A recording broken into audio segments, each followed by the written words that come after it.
Okay, so I want to talk about the Tudor P01. Not everyone's favourite, a very divisive watch. It promised so much at Basel World when everyone thought they were going to get a vintage Tudor Submariner reissue or modern interpretation. But they didn't. They got this. And I think a lot of people reeled back in shock. And then also a lot of people loved it. It's Tudor's ugly duckling to a lot of people. But for me, I think I loved it from the start. And I'm going to show you a real hands-on unboxing and a real review. No library pictures, no references. This is the real thing. So we're going to open it up. Pretty boring Tudor box. I mean, they're not particularly good quality, if I'm honest. And then here it is. And this is what we're here to review. So let's just look at the box very quickly. It's adequate. Obviously, this is a generic box for all models, I would say. There's no extra strap, which is a shame. And we'll just get back onto the watch. So here it is. So this is the P01. You know it has this locking mechanism here that allows you to open the bracelet, the bezel, sorry, and just one press down and then you can freely rotate the bezel. It's a bi-directional bezel, which is nice. And it's a cool looking thing. I mean, it's not like the language of most watches, and I think that's what stops people from really loving it, is because it's quite different. It's not a Submariner. It's not derivative of a Submariner, with the exception of the face. But it's a really cool case. This kind of look of a very chunky dial and a chunky case kind of gives it the look of those sort of like deep sea exploration projects that Rolex have done. And this is probably Tudor's kind of deep sea equivalent. It's super over engineered, but it's beautiful. You've got nice case back engraving. You've got the crown at 4 o'clock. You've got a nicely finished case. I mean, it's a watch that has its own history, and it's a watch that is very unique. So it's not a luxury diver by any means, but it's really nicely finished. The dial on this is great. You've got the red writing, which obviously if that was on Rolex, you'd be talking serious money. And you've got a very vintage style lume, but it's not overdone. It's not consciously like, oh my God, let's make it look like it's 50, 60 years old. It isn't at all. What I will say is when I looked at this watch, it was put next to a vintage Tudor Submariner, and to be honest, they both look like they've been made in the same era. This has a very, very easy vintage feel without trying too hard. Lovely sapphire crystal, not sitting too high, and the bezel, nicely engraved. It's a really cool thing.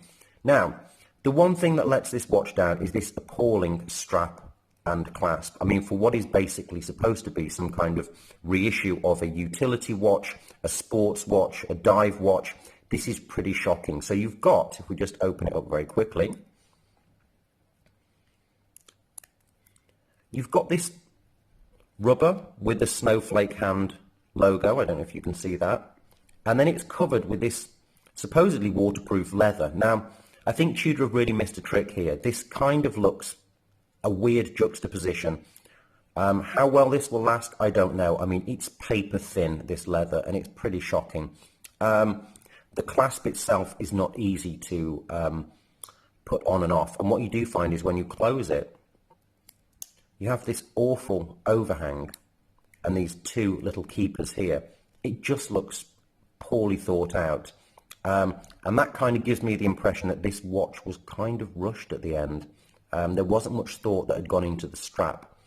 Going back to the strap though, if you look here, you've got spring bar there, which is, I think, the size of the Tudor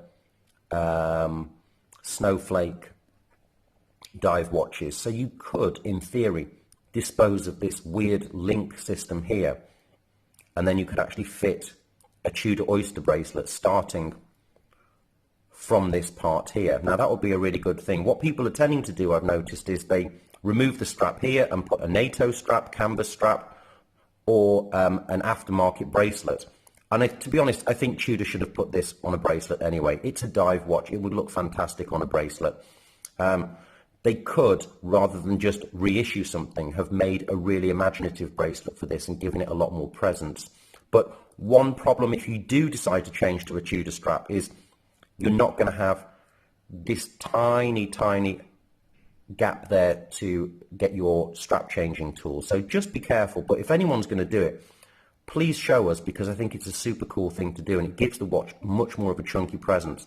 If we actually remove this appalling strap from sight, it gives the watch a much more cool vibe. If that was all on steel, it would look absolutely fantastic. Back to the dial. Typical Tudor, very nicely finished, not trying too hard, and also the date wheel is matched to the loom. So you've got this aged loom and the aged date wheel, which is also a really nice touch, I think. It's super cool. Snowflake hands, I'm not a huge fan of, to be honest, but I know it's kind of like Tudor's hallmark at the moment. The whole Black Bay range carries it. If you want something that's like a vintage diver, then buy a Black Bay 58 or a Tudor Black Bay in whatever colour you want. This watch is one of those watches that if you like things like the Omega Pro Prof, or you like Panerais, or you like something that is a bit different, then this is the sort of watch that I think will really fit nicely in your collection.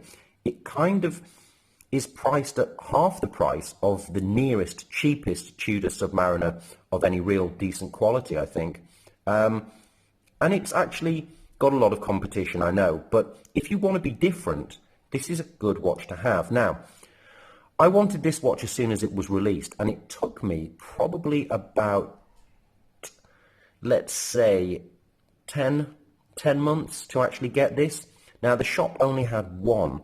It's not like they've really filled the market with these. I think they knew it was going to be a divisive watch. And my prediction for 2021 is that this will come with a strap, with a bracelet option, with further strap options. They might even tone the design down a little bit. But my biggest suspicion is this is going to get discontinued. It's one of those watches that I think in 3 or 4 years' time it will be reappraised and people will look at it as quite a brave step for Tudor. They're certainly not playing it safe here. And you've got to give credit to a brand that does that.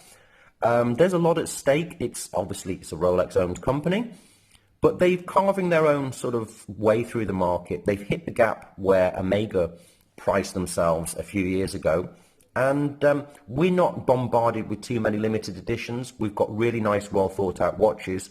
And I hope in a way that this is discontinued, because it will give all the haters a chance to reevaluate it and actually see it for what it is, which is a very unique watch that looks super cool. Now, we're going to try it on the wrist.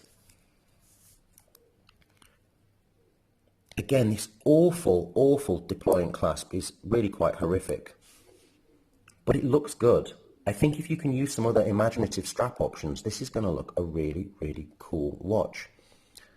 This is clumsy, and this is what really lets the watch down. I think this is just really bad.